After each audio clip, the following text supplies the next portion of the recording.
Everything you need to the 8th American history in one big fat notebook. Unit 1, Prehistory, early 600s.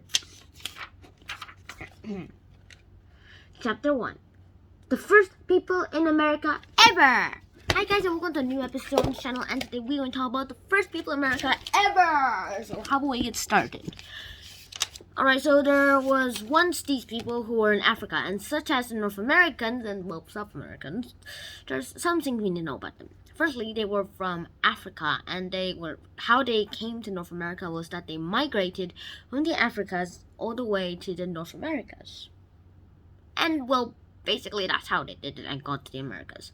But then why did they stop? Well, it's because of, and how did they get there? Well, I'd say I'll answer how did they get there first. It's, how did they get there is the way they always do, land. But there's no land between Russia and Alaska.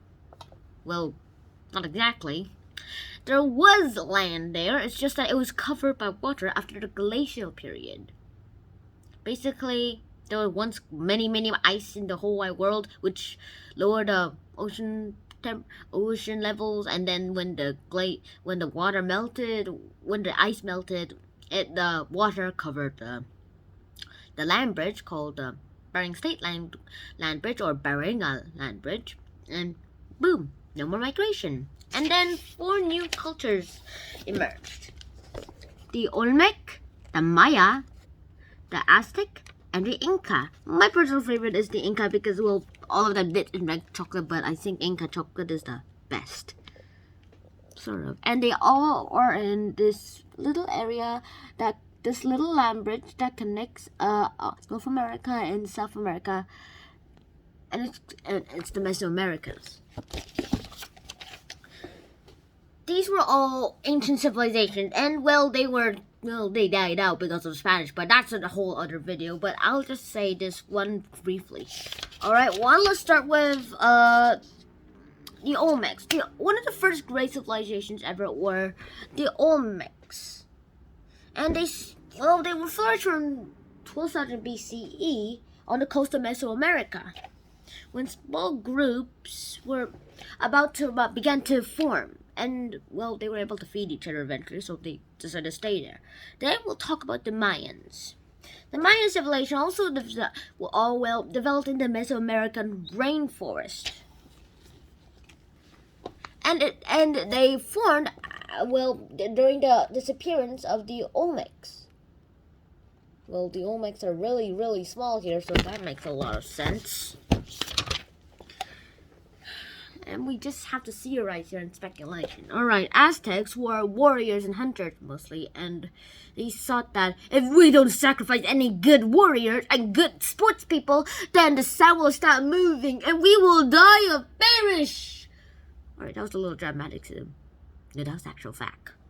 And the Incas were also a small group down the Andes Mountains, but I don't think you can call them a small group now because, I mean, look at their empire.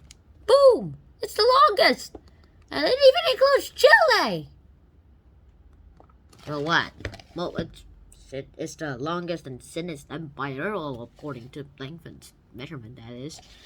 Sort of. But it's not the smallest empire. Alright, on to the quiz.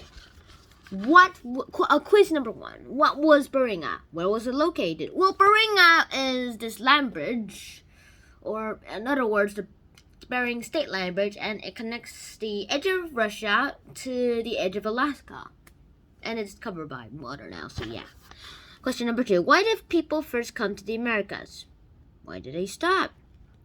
Well, they first came to the Americas because they were following migration patterns of animals, but then the Bering Strait Land Bridge got covered by water, so yeah, no more migration. Unless you had boats or something, but that's a different story. Quiz number 3. How do cultures become different from one another? Firstly, you have one culture, then the culture separates a little into little groups, and each of these little groups, except one of them, changed their old traditions into newer and moderner ones. Well, according to the definition of modern, that is. Quiz number 4. What is a nomadic hunter-gatherer society? Basically, a society which moves extremely in regular patterns and hunts for food and gathers for fruits, nuts, and dead animals sometimes. Question number 5. How do innovations in farming affect societies? boom, body, boom. It's just pretty much a great innovation because now that you don't have to move and boom, you have civilization. And then, well, first of all, you have villagers. Then you have a house, then a town, then a community, then a whole city, then cities, and then a civilization, and then an empire, or maybe not the empire part, but still a civilization. Question number 6. What is one invention of the Mayan people? Well, one invention of the Mayan people was the 365-day calendar. They also built a really unusual one, by the way. No, not the circle ones I'm talking about. I'm talking like, I'm not really sure if this is the Aztecs or the Mayas because they're, in my head, similar. So I'm just going to say they also probably invented, nobody's actually sure whose. Like, it's Quetzalcoatl, wait, that's the Aztecs, sorry. But they did invent the 365-day calendar, and, well, because of the 365-day calendar and their date, they actually got miscalculated by a Spanish thinking of as a god and stuff until they saw the red blood.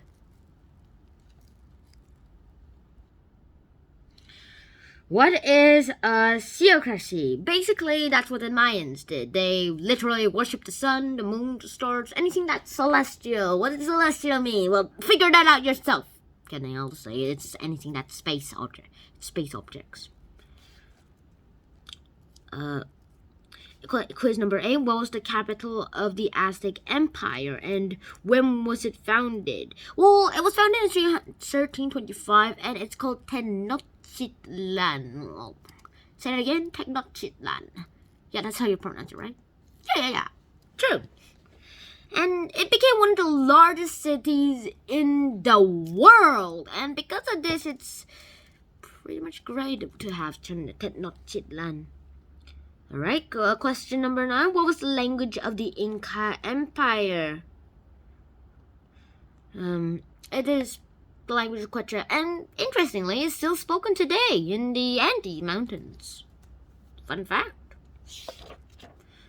So, this is the end of this episode. If you did enjoy this episode, please like, share, and subscribe to the channel if you haven't already, and I'll see you in the next episode. Shanhan out, and peace.